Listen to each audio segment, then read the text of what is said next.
Own this. You cannot multitask. When you realize what you think is multitasking is just little tiny starts and stops on larger projects, you realize how inefficient you're actually becoming.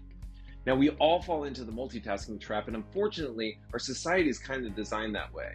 The best way I have found for lowering my multitasking woes is by what I call intention shifting.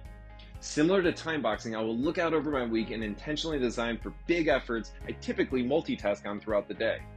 Now, it all comes down to prioritization. If you can prioritize your work, then you can intention shift. Here's how it works. Typically on Sunday nights, I look out over my next week. I identify the areas of my work or life that I must get done, and I stack rank those from highest to lowest with intentional time I'd like to spend on each. I look across my calendar and I block off time for each of my prioritized efforts. These are immovable. They are set. I do not override them. These are my priorities, and I treat them as such. Within this, there are those daily fires.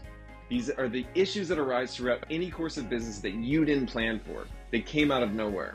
I use placeholders each day to focus on those onesie, twosie items to ensure I do some semblance of firefighting each day. While we would all love to focus more, there's no getting around having to put out a couple fires here and there throughout the day.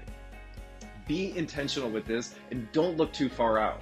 I have found from experience that intention shifting only works when you hold yourself accountable to it, and it doesn't look out beyond a week or two at most. If you're a high performer, it means you're highly sought after too.